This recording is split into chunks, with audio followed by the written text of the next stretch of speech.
Wesh les gars, en France et dans pas mal de pays dans le monde, ça fait maintenant quelques années que le rap est incontestablement premier sur tous les sites et applications de streaming. On peut regarder le top 10 des sons les plus écoutés sur Spotify et Deezer, aucune trace de la pop, du rock ou même du classique. Qu'est-ce qui fait que le rap est devenu le genre le plus populaire ?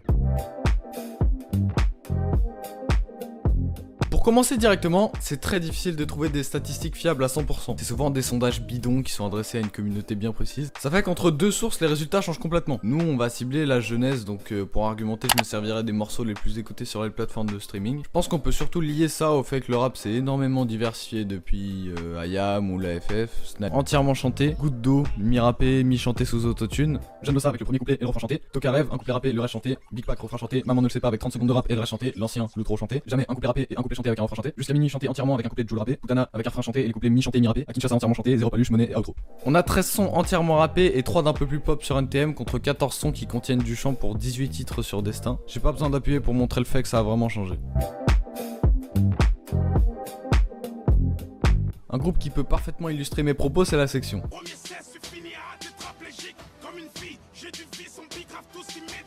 C'est un groupe qui est là depuis longtemps et la plupart des membres se sont reconvertis dans le chant pour Black M et Maître Gims ou d'autres qui ont su devenir un peu plus polyvalents comme Lefa. Ou bien Maska qui a récemment sorti son album.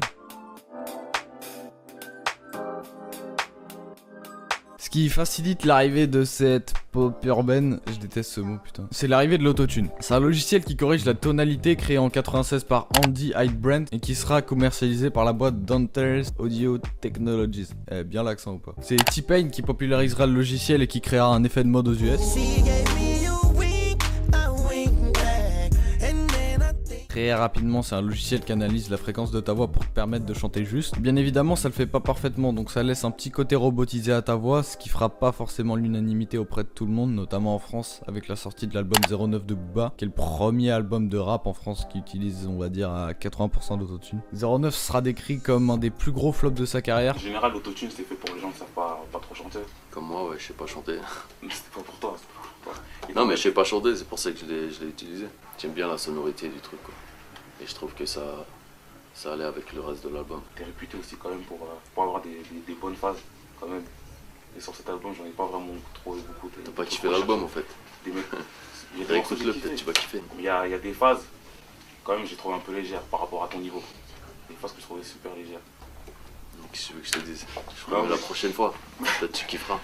Non, mais ouais, sur tous tes albums que t'as fait, il y avait des trucs de ouf. Là, est-ce que c'est... Je sais pas, est-ce que c'est t'es dans un autre concept?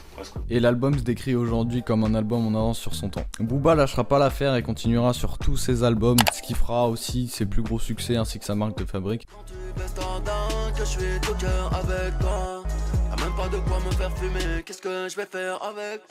L'autotune fait partie intégrante maintenant du rap français avec PNL, Laylo ou encore Hamza, Jul et j'en passe. En parlant du logiciel de l'autotune, je vous conseille la vidéo de Seb l'Afrique qui est très intéressante et qui saura mieux vous renseigner que moi à ce sujet.